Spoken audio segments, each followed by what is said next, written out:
El vaso de café se me cayó de las manos cuando escuché esas palabras por teléfono. Mi nieto Mateo, de apenas 7 años, sollozaba del otro lado de la línea. Abuela Carmen, mamá dice que te vas a un viaje muy largo y que no podremos visitarte más. El café caliente salpicó mis pantuflas rosadas, las que me regaló mi hija Elena hace 3 Navidades, pero no sentí nada. Solo podía escuchar el eco de esas palabras mientras el reloj de péndulo de la cocina marcaba las 8 de la mañana de aquel martes que cambiaría todo. Mi amor, no llores, le dije con la voz más tranquila que pude fingir, aunque mis manos temblaban tanto que tuve que sentarme en la silla de madera junto a la ventana. La abuela no se va a ningún lado. ¿Dónde está tu mamá ahora? Pero antes de que pudiera responder, escuché la voz de Beatriz, mi nuera, arrancándole el teléfono. No debiste llamarla, Mateo, ve a tu cuarto. Y colgó. Antes de continuar con esta historia que todavía me quita el sueño, asegúrense de suscribirse al canal y déjenme saber desde qué país me están escuchando. Sus comentarios me dan fuerzas para compartir estas verdades que muchos prefieren callar. Mi nombre es Carmen Delgado, tengo 68 años y hasta hace 6 meses creía que conocía perfectamente a la familia que había construido con tanto amor. Vivo en Guadalajara, en la misma casa de 2 pisos color terracota, donde crié a mis 3 hijos, Elena, Roberto y Miguel. La casa huele siempre a canela y café de olla. Tiene un patio trasero con limoneros que planté cuando mis hijos eran pequeños, y cada azulejo de la cocina cuenta una historia de cumpleaños, primeras comuniones y domingos familiares.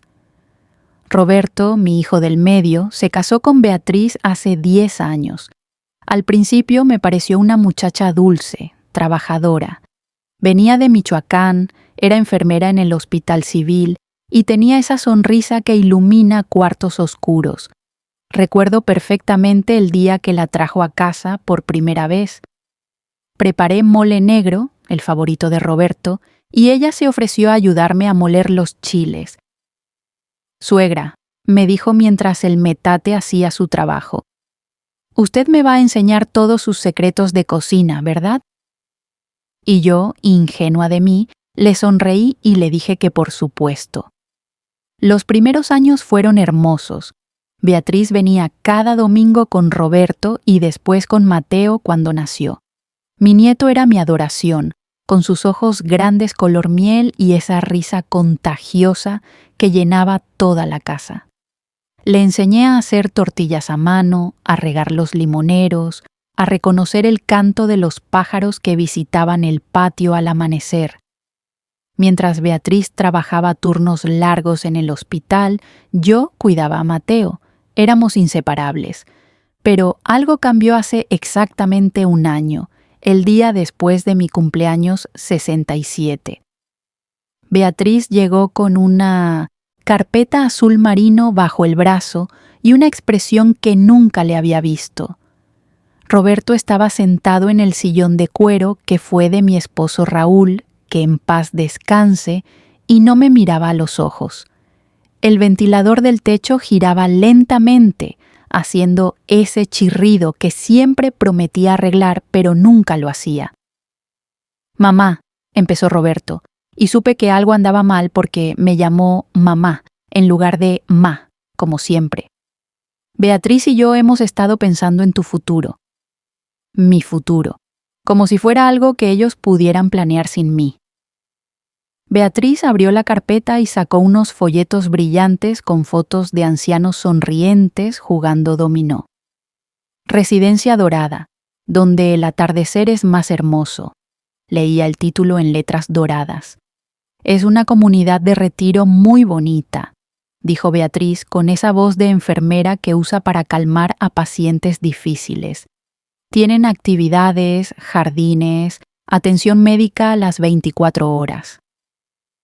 Le dije que no necesitaba nada de eso, que estaba perfectamente bien en mi casa, que esta casa era su herencia, la de todos mis hijos. Roberto se frotó las sienes, ese gesto que hace desde niño cuando está nervioso. Ma, la casa necesita muchas reparaciones. El techo tiene goteras, la instalación eléctrica es vieja, no es seguro para ti estar aquí sola. No estoy sola, respondí. Ustedes vienen cada semana. Elena vive a 3 cuadras, Miguel. Me detuve porque Miguel vive en Estados Unidos desde hace 5 años, pero hablamos por videollamada cada domingo. Beatriz cerró la carpeta con un suspiro teatral. Bueno, solo piénsalo. No hay prisa. Pero sí había prisa. Una prisa que yo no entendía todavía. Las visitas dominicales empezaron a espaciarse. Primero fue que Mateo tenía fútbol, luego que Beatriz tenía guardias extras. Roberto siempre tenía juntas importantes en su trabajo de contador. Elena, mi hija mayor, me confesó que Beatriz le había dicho que era mejor darme espacio para que considerara la opción del asilo. El asilo. Así lo llamaba ella cuando Roberto no estaba cerca. Una tarde de abril, mientras regaba los limoneros, encontré algo extraño. Había un candado nuevo en el cuarto del fondo del patio, ese donde guardo las herramientas de jardín y las decoraciones navideñas. El candado era grueso, industrial, no como el pequeño que siempre había tenido. Cuando le pregunté a Roberto en su siguiente visita, me dijo que era por seguridad, que había muchos robos en el vecindario. Pero doña Esperanza, mi vecina de 30 años, me dijo que no había escuchado de ningún robo. El momento que debía haber sospechado que algo andaba verdaderamente mal fue cuando encontré a Beatriz en mi recámara un martes por la tarde. Yo había ido al mercado y regresé antes porque olvidé mi lista de compras. Ahí estaba ella, con mi joyero abierto sobre la cama, fotografiando cada pieza con su celular. Suegra, dijo sin inmutarse, estoy haciendo un inventario para el seguro. Roberto me pidió que lo hiciera. Pero Roberto estaba en Monterrey esa semana por trabajo. Lo sé porque me había llamado esa mañana desde allá. ¿Le dijiste a Roberto que estabas viniendo?, le pregunté. Ella guardó su teléfono en el bolsillo de su bata de enfermera. Siempre andaba con esa bata, incluso en sus días libres como si fuera un escudo o una credencial. Ay, suegra, no sea desconfiada. Somos familia. Y salió de mi cuarto dejando el joyero abierto, las fotos de mi boda con Raúl desparramadas sobre el edredón de crochet que tejió mi madre. Esa noche no pude dormir. El reloj de péndulo sonaba más fuerte que nunca, y cada crujido de la casa me sobresaltaba. Algo no estaba bien, lo sentía en los huesos, esa intuición que desarrollas después de 68 años de vida. Me levanté a las 3 de la madrugada y fui a la cocina por un vaso de agua. La luz de la luna entraba por la ventana, iluminando la mesa donde tantas veces había amasado pan con mis hijos pequeños. Fue entonces cuando vi el sobre Manila parcialmente escondido bajo el frutero. No era mío. Lo abrí con manos temblorosas y encontré documentos que no entendía del todo.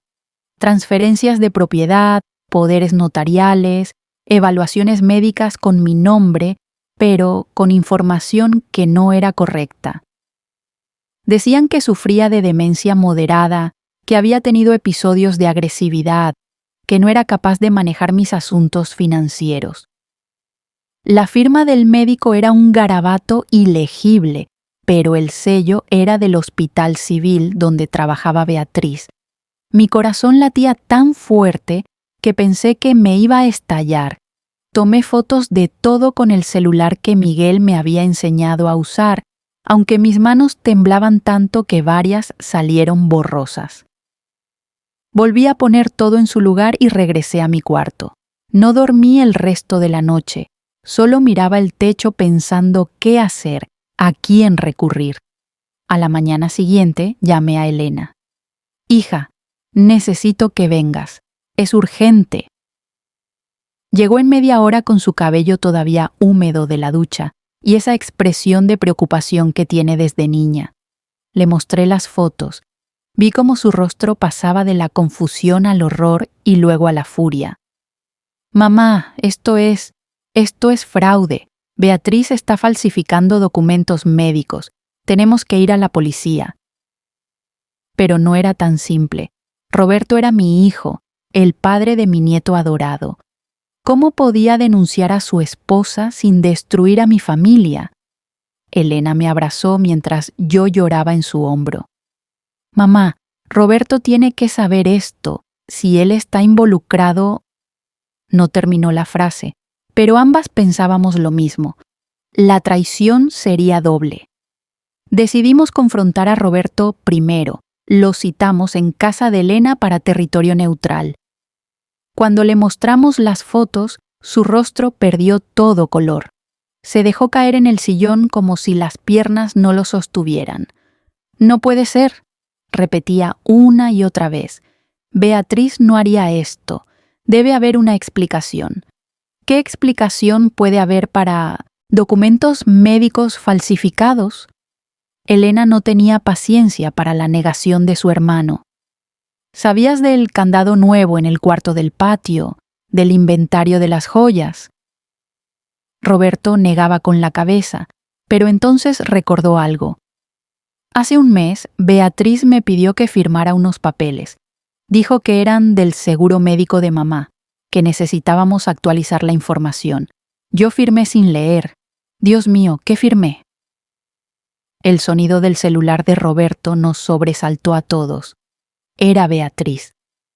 «¿Dónde estás? Mateo te está buscando». Roberto puso el altavoz. «Estoy con Elena y mamá». Hubo un silencio largo del otro lado.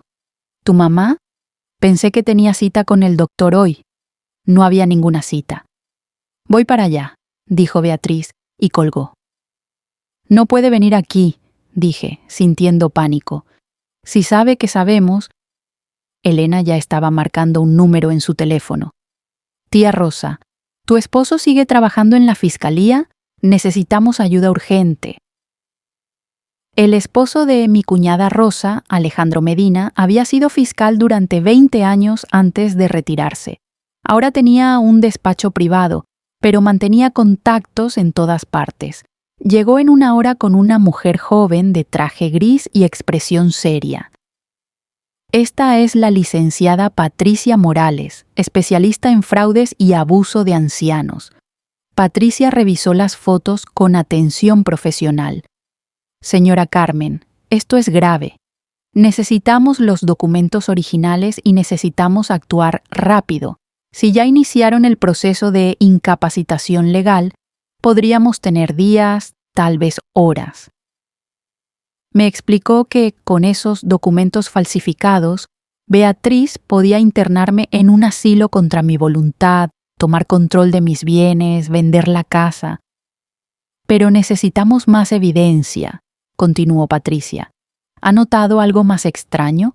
¿Movimientos en sus cuentas bancarias, documentos faltantes? Entonces recordé algo. Mi caja fuerte. Guardo ahí las escrituras de la casa, mi testamento, los documentos del banco. Está en mi closet, pero... Me detuve, recordando. Hace 2 semanas, Beatriz me preguntó por la combinación. Dijo que Roberto necesitaba ver unos papeles del seguro. ¿Le dio la combinación?, preguntó Patricia. Asentí, sintiéndome tonta. Necesitamos revisar esa caja ahora mismo. Fuimos todos a mi casa. El corazón me latía fuerte mientras subíamos las escaleras hacia mi recámara. La casa estaba en silencio. Solo se escuchaba el tic-tac del reloj y nuestros pasos en la madera. Abrí el closet y moví la ropa que cubría la caja fuerte.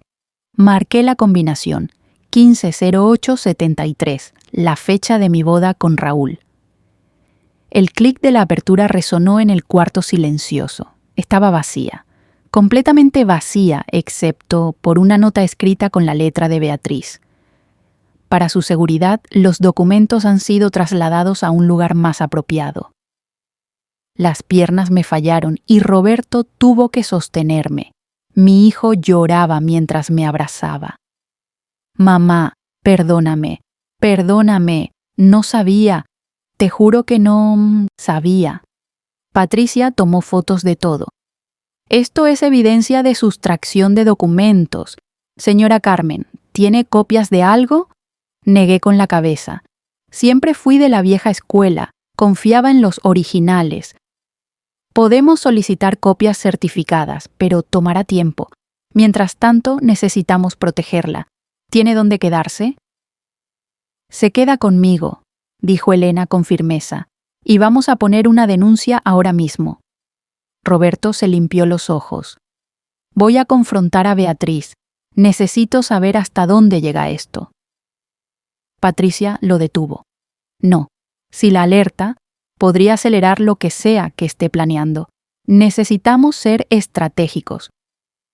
Fue entonces cuando sonó mi celular. Era un número desconocido. ¿Señora Carmen Delgado? La voz era masculina, profesional. Habla el licenciado Héctor Domínguez de Residencia Dorada. Tengo entendido que su familia ha iniciado el proceso de admisión para usted. Necesitamos que venga mañana a las 10 de la mañana para la evaluación inicial. Yo no he autorizado nada, dije con voz temblorosa. Entiendo su confusión, señora. Es normal en casos de deterioro cognitivo. Su nuera, la señora Beatriz Delgado, nos explicó su situación. No se preocupe, la cuidaremos muy bien. Y colgó antes de que pudiera responder. Patricia tomó el teléfono de mis manos. Esto se acaba ahora. Vamos a la fiscalía. Pero Roberto recibió un mensaje que nos heló la sangre. Si no traes a tu madre a casa en una hora, no volverás a ver a Mateo. El silencio que siguió fue ensordecedor. Elena fue la primera en reaccionar. Está usando a Mateo, mi propio sobrino.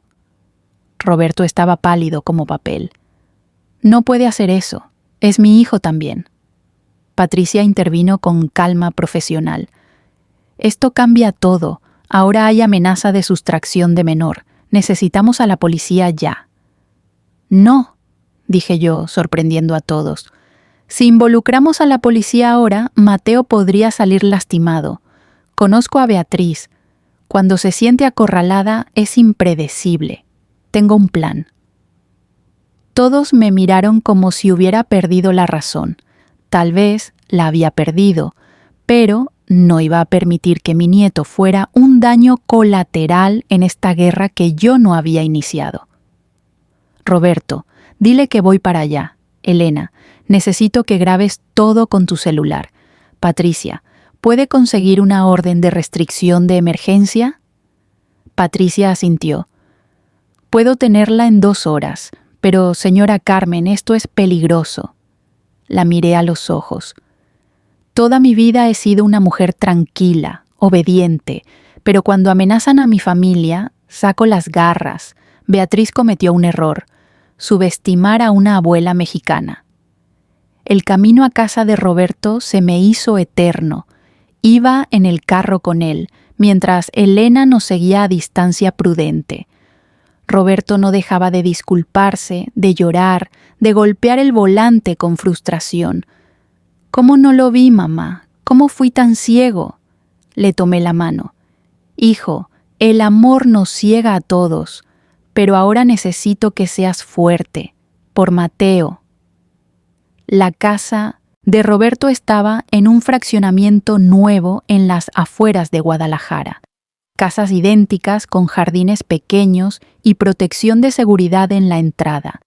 Siempre me pareció un lugar sin alma, pero Beatriz había insistido en vivir ahí. Ahora entendía por qué. Era más fácil aislar a Roberto de su familia. Beatriz nos esperaba en la puerta. Llevaba su bata de enfermera, como siempre, pero esta vez noté las ojeras profundas, el cabello desarreglado. Suegra, qué bueno que vino. Mateo la ha estado esperando. Su voz era dulce, pero sus ojos eran duros como piedras. Entré a la casa y vi a Mateo en la sala, jugando con sus carritos en la alfombra. Cuando me vio, corrió a abrazarme. Abuela, mamá dijo que te ibas a ir para siempre. Lo abracé fuerte, oliendo su cabello que siempre huele a champú de manzana. No, mi amor. La abuela no se va a ningún lado. Mateo, ve a tu cuarto, ordenó Beatriz. El niño me miró confundido. Pero, abuela, acaba de llegar. ¡A tu cuarto! El grito de Beatriz lo hizo saltar. Roberto intervino. No le grites, es mi hijo también. Beatriz se volvió hacia él con una sonrisa que no llegaba a sus ojos. Nuestro hijo, querido, y necesita aprender a obedecer. Me senté en el sillón tratando de mantener la calma. Beatriz, sé lo de los documentos falsificados. Ella no se inmutó. No sé de qué habla, suegra. ¿Ve, Roberto? Los episodios de paranoia están empeorando. También sé lo de mi caja fuerte vacía. Ahora sí vi un destello de sorpresa en sus ojos. Y sé que llamaste a la residencia dorada. Beatriz se sentó frente a mí, cruzando las piernas con elegancia estudiada. Suegra, todo lo que he hecho es por su bien. Usted no puede seguir viviendo sola en esa casa vieja y peligrosa. Esa casa vale 3 millones de pesos, dije directamente. ¿Es eso lo que quieres? ¿Mi casa? Beatriz rió, pero era una risa amarga. Ay, suegra, usted no entiende nada. No es solo la casa, es todo. La forma en que Roberto corre a ayudarla cada vez que llama. Como Mateo la prefiere a usted que a mí. Como toda la familia gira alrededor de la matriarca Delgado. Roberto la miraba como si la viera por primera vez. Beatriz, ¿qué estás diciendo? Ella se volvió hacia él con lágrimas repentinas en los ojos. ¿Sabes lo que es ser siempre la extraña? ¿La que viene de fuera? Tu madre nunca me aceptó realmente. Siempre fui la enfermera de Michoacán que atrapó a su hijo. Eso no es verdad, protesté. Te recibí en mi casa, te enseñé las recetas familiares, cuidé a tu hijo. Mi hijo, gritó Beatriz. Ese es el problema. Siempre actúa como si Mateo fuera más suyo que mío, como si yo fuera solo la incubadora. El timbre de la puerta nos interrumpió. Beatriz fue a abrir y regresó con un hombre de traje negro que llevaba un maletín. Este es el licenciado Vargas. Viene a que firme los papeles de internamiento voluntario, suegra. El hombre sacó unos documentos y me los extendió junto con una pluma. Señora Delgado, solo necesito su firma aquí y aquí. Roberto se levantó de un salto. Mamá no va a firmar nada. Beatriz, esto se acabó. Pero Beatriz sacó su celular y mostró un video. Era Mateo en su cuarto, pero la fecha era de esa mañana. Si no firma, este video llega a servicios sociales. Muestra claramente cómo la señora Carmen maltrata a su nieto. Mi corazón se detuvo. En el video se veía a alguien con mi ropa gritándole a Mateo, zarandeándolo. Pero yo no había estado ahí esa mañana. Ese no soy yo, dije con voz ahogada. Ah, ¿no? Beatriz sonrió. Es su ropa, en esta casa, con su nieto. ¿Quién va a creer que no es usted? Especialmente con su historial médico de agresividad. Fue entonces cuando escuché la voz de Elena desde la puerta. Yo les voy a creer. Entró seguida de Patricia y 2 oficiales de policía. Porque tengo grabado todo lo que acabas de decir, Beatriz, incluida tu confesión de falsificar documentos y extorsión. Beatriz palideció. El licenciado Vargas cerró su maletín rápidamente. Yo no sabía nada de esto, solo vine a hacer mi trabajo. Patricia lo detuvo. Usted también está bajo investigación. Sabía que los documentos médicos eran falsificados. Eso no pueden probarlo, dijo Beatriz, pero su voz temblaba. Patricia sonrió. ¿No? Tenemos el testimonio del doctor Ramírez del Hospital Civil. Dice que usted robó su sello y falsificó su firma. También tenemos las cámaras de seguridad del banco, mostrándola tratando de cambiar la beneficiaria de las cuentas de la señora Carmen. Roberto se acercó a Beatriz. «¿Cómo pudiste? Te amé, confié en ti». Beatriz lo miró con algo parecido al arrepentimiento. «Tú nunca me amaste realmente, Roberto. Amabas la idea de mí, la enfermera buena que cuidaría de tu madre cuando fuera vieja. Pero yo no nací para ser la cuidadora de nadie». Uno de los oficiales se acercó con esposas. Beatriz Hernández queda arrestada por fraude, falsificación de documentos, extorsión y abuso de anciano. Mientras le leían sus derechos, Mateo apareció en las escaleras. «¿Mamá? ¿Por qué los policías están aquí?» Roberto subió corriendo a abrazarlo. «No pasa nada, campeón. Todo va a estar bien». Pero Mateo miraba cómo se llevaban a su madre esposada y supe que nada volvería a estar bien para él, al menos no por mucho tiempo. Los siguientes días fueron un torbellino. La investigación reveló que Beatriz no actuaba sola. Había una red de enfermeras y trabajadores sociales en varios hospitales que identificaban ancianos con propiedades y sin familia cercana o con familias que podían manipular.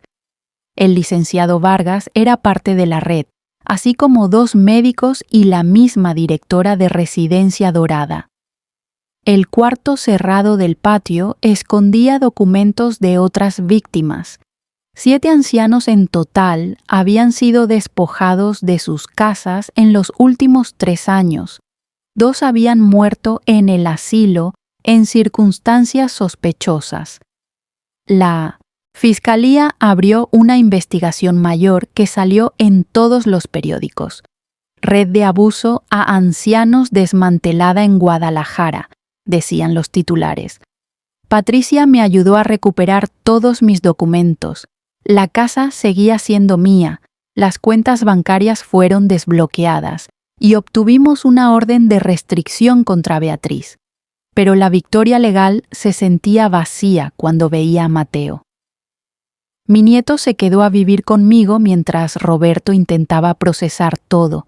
La casa que antes llenaba con su risa, ahora la recorría en silencio. No entendía por qué su mamá no podía venir, por qué su papá lloraba en las noches, por qué todo había cambiado tan rápido. Una tarde, mientras regábamos los limoneros juntos, Mateo me preguntó: «Abuela, ¿mi mamá es mala?». Me arrodillé a su altura, sintiendo el dolor en mis rodillas artríticas, pero ignorándolo. «Tu mamá tomó decisiones equivocadas, mi amor, pero eso no significa que no te ame». «¿Por qué quería mandarte lejos?». Sus ojos color miel estaban llenos de lágrimas. A veces los adultos se confunden, Mateo. Piensan que el dinero o las casas son más importantes que la familia. Tu mamá se perdió en esa confusión. «Yo nunca me voy a confundir», dijo con determinación infantil. «Yo siempre te voy a cuidar, abuela». Lo abracé fuerte, oliendo su champú de manzana, sintiendo su corazoncito latir contra el mío. El juicio llegó 6 meses después. Beatriz fue sentenciada a 8 años de prisión, con posibilidad de libertad condicional en 5. Los demás miembros de la red recibieron sentencias similares o mayores. Residencia Dorada fue cerrada y sus bienes fueron usados para compensar a las víctimas. Roberto obtuvo el divorcio y la custodia completa de Mateo. Se mudaron de vuelta conmigo a la casa de adobe color terracota. Elena venía cada día a ayudar. Miguel regresó de Estados Unidos por 1 mes para apoyarnos. La familia que Beatriz había tratado de destruir se hizo más fuerte, pero las noches eran difíciles. Me despertaba con pesadillas donde firmaba papeles, donde me llevaban a un lugar desconocido, donde Mateo lloraba y no podía alcanzarlo. Roberto también tenía insomnio. Lo encontraba en la cocina a las 3 de la madrugada, mirando el vacío con una taza de café frío entre las manos. «¿Cómo no lo vi venir, ma?», me preguntaba una y otra vez. Las señales estaban ahí. Su obsesión con el dinero, cómo hablaba de ti cuando creía que no escuchaba, cómo manipulaba las situaciones. Le acariciaba el cabello como cuando era niño. El amor nos ciega, hijo, y los manipuladores son expertos en mostrarnos solo lo que queremos ver. Un día recibí una carta desde la prisión. Era de Beatriz. Roberto quiso romperla sin leer, pero lo detuve. Necesitaba entender. La letra era pequeña, apretada, como si quisiera decir demasiado en poco espacio. Suegra, sé que no merezco que lea esto, pero necesito que sepa la verdad. Crecí viendo a mi madre cuidar a mi abuela por años, sacrificando todo, mientras mis tíos se llevaban lo poco que teníamos. Juré que nunca sería como ella, que nunca sería la cuidadora sin voz ni voto. Pero en mi afán de no ser víctima, me convertí en victimaria. No justifico lo que hice, solo quiero que entienda que el miedo puede convertir a cualquiera en monstruo. Cuide a Mateo, enséñele a ser mejor que sus padres. Guardé la carta sin mostrársela a Roberto. Algunos dolores no necesitan ser compartidos. Patricia, la abogada, se convirtió en una amiga. Venía a tomar café los jueves y me actualizaba sobre cambios en las leyes de protección a ancianos. Su caso inspiró una reforma, señora Carmen. Ahora es más difícil internar a alguien sin su consentimiento explícito y verificado. Ojalá ninguna otra familia tenga que pasar por esto, le decía mientras servía las galletas de nuez que tanto le gustaban.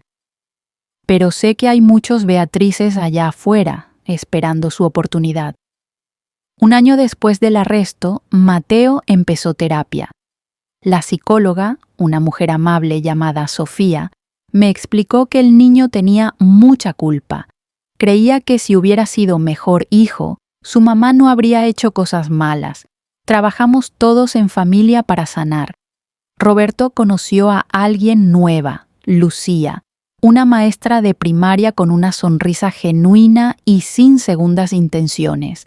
La primera vez que la trajo a casa estaba nerviosa. Señora Carmen, no vengo a reemplazar a nadie. Solo quiero ser parte de sus vidas si me lo permiten. Le serví mole negro, el mismo que había preparado para Beatriz años atrás, pero esta vez, cuando Lucía se ofreció a ayudar, había sinceridad en sus ojos. Mateo la miraba con cautela, pero poco a poco comenzó a confiar de nuevo. 3 años han pasado desde aquel martes cuando Mateo me llamó llorando. La casa sigue oliendo a canela y café de olla. Los limoneros dan más frutos que nunca. El reloj de péndulo sigue marcando las horas con su ritmo constante.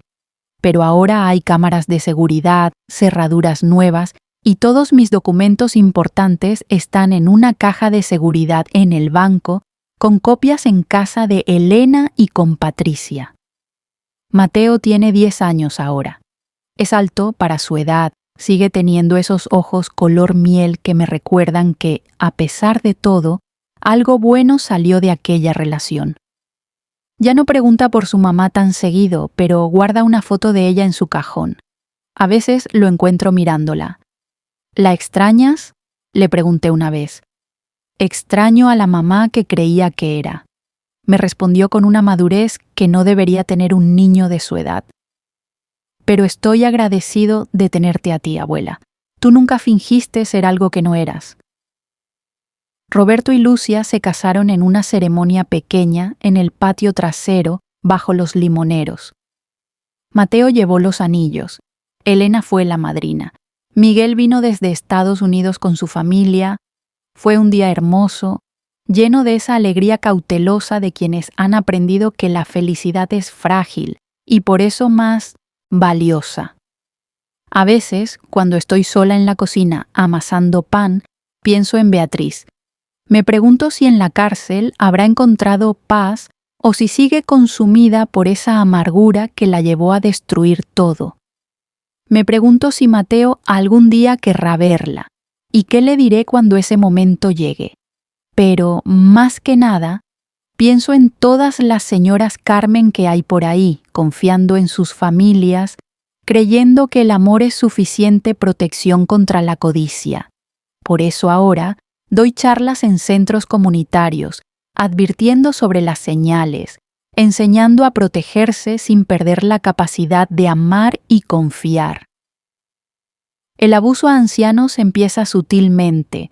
Les digo a las audiencias de cabello blanco que me escuchan con atención. Un cambio de cerradura aquí, un documento para firmar allá. Presten atención a su intuición. Si algo se siente mal, probablemente lo está. Hace un mes recibí una llamada inesperada. Era la directora del nuevo centro de rehabilitación donde trasladaron a Beatriz. Señora Delgado, sé que es mucho pedir, pero Beatriz está en un programa de justicia restaurativa. Parte del proceso es pedir perdón a las víctimas. Ella quisiera verla, si usted está dispuesta. Lo pensé durante días. Roberto se opuso rotundamente. Elena dijo que era mi decisión. Miguel desde Estados Unidos me aconsejó que hiciera lo que me diera paz. Pero fue Mateo quien me dio la respuesta. Abuela, mi terapeuta dice que el perdón no es para la otra persona, es para uno mismo, para soltar el veneno. Tal vez deberías ir, no por ella, sino por ti. Así que fui. La prisión era gris y fría, olía a desinfectante y desesperanza. Beatriz había envejecido 10 años en 3. Su cabello tenía canas, había perdido peso y esa confianza arrogante había desaparecido. Gracias por venir, suegra, dijo con voz pequeña. Nos sentamos frente a frente en una mesa de metal, vigiladas por guardias. No esperaba que viniera. No vine por ti, le dije honestamente. Vine por Mateo. Un día va a preguntar si su madre mostró arrepentimiento y quiero poder decirle la verdad. Beatriz lloró. Por primera vez desde que la conocí, vi lágrimas genuinas corriendo por sus mejillas. Lo siento tanto. Destruí todo lo bueno que tenía por codicia y resentimiento. Roberto era un buen esposo. Usted fue una buena suegra. Y yo lo arruiné todo. Sí, lo hiciste. No había razón para suavizar la verdad. Pero Mateo no tiene que pagar por tus errores el resto de su vida. Está sanando, está creciendo, está aprendiendo a confiar de nuevo. Y cuando sea mayor, si decide verte, espero que encuentre a una madre que haya aprendido de sus errores. ¿Cómo está él?, preguntó con anhelo. Le mostré una foto en mi celular. Mateo en su partido de fútbol, sonriendo con el trofeo de campeón. Está bien, es fuerte, como todos los Delgado. Y como los Hernández, añadió Beatriz con una sonrisa triste. Mi familia también es fuerte, solo que usamos esa fuerza para las cosas equivocadas. Me levanté para irme. No había más que decir. Pero antes de salir, me volví. Beatriz, no te perdono. Tal vez algún día, pero no hoy. Pero sí te deseo que encuentres paz y que cuando salgas, seas mejor persona de la que entraste. El camino de regreso a casa fue largo. Paré en la iglesia donde me casé con Raúl, donde bauticé a mis hijos, donde le dije adiós a mi esposo. Me senté en la última banca y no recé, solo respiré. El incienso, la madera vieja, la luz filtrada por los vitrales, todo me recordaba que la vida continúa a pesar del dolor. Cuando llegué a casa, Mateo me esperaba en el porche. ¿Cómo te fue, abuela? Le revolví el cabello. Bien, mi amor. Tu mamá está aprendiendo de sus errores. Él asintió solemnemente. Todos cometemos errores, ¿verdad, abuela? Lo importante es aprender de ellos. Exactamente, mi cielo. Exactamente. Esa noche, toda la familia vino a cenar. Elena trajo tamales, Miguel se conectó por videollamada desde Houston, Roberto y Lucía trajeron el postre. Mientras veía a mi familia reunida alrededor de la mesa donde tantos dramas se habían desarrollado, Sentí algo que no había sentido en años, paz completa. Quiero hacer un brindis, dijo Roberto levantando su vaso de agua de Jamaica. Por mamá, la mujer más fuerte que conozco, que nos enseñó que la familia no es solo sangre, sino elección, que el amor verdadero protege, no destruye, y que nunca, nunca hay que subestimar a una abuela mexicana. Todos rieron y brindaron. Mateo se acurrucó contra mí. Abuela, cuando sea grande, quiero ser abogado como Patricia, para proteger a las abuelas de los malos. Lo abracé fuerte. Serás un gran abogado, mi amor. Mientras lavaba los platos esa noche, con Elena secando a mi lado como cuando era niña, reflexioné sobre todo lo vivido. El dolor había sido inmenso, la traición devastadora. Pero de las cenizas de esa destrucción había nacido una familia más fuerte, más unida, más consciente. Ma, dijo Elena de repente, eres mi héroe. No solo sobreviviste, sino que nos salvaste a todos. La miré con lágrimas en los ojos. No, hija, nos salvamos juntos.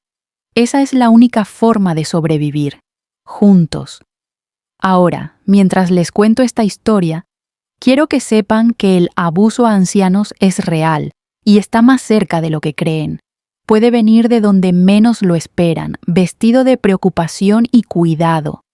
Protejan a sus mayores, escúchenlos, créanles cuando algo los inquiete, y si usted es como yo, una persona mayor que de repente se encuentra vulnerable, sepa esto. Su intuición es su mejor defensa. No deje que nadie, sin importar quién sea, lo haga dudar de su propia mente. Busque ayuda, hable, grite si es necesario. Su vida, su dignidad, su legado, valen la pena defender. Mi casa sigue en pie, color terracota bajo el sol de Guadalajara. Los limoneros siguen dando frutos. El reloj de péndulo sigue marcando el tiempo. Y yo sigo aquí, más fuerte que nunca, rodeada del amor verdadero de mi familia, porque al final, eso fue lo que Beatriz nunca entendió. El verdadero poder no está en las propiedades o el dinero, está en el amor que construyes, en la confianza que cultivas, en la familia que eliges mantener unida contra todo pronóstico. Mi nombre es Carmen Delgado, tengo 71 años ahora, y esta es mi verdad. Si esta historia los tocó, si conocen a alguien que podría estar en una situación similar, no se queden callados, compartan, hablen, actúen. Y si quieren escuchar más historias de supervivencia y justicia, den clic en el siguiente video, porque cada historia compartida es una vida potencialmente salvada. Cuídense, cuiden a los suyos y recuerden, nunca es tarde para defenderse, nunca es tarde para pedir ayuda y nunca, nunca subestimen el poder de una abuela determinada.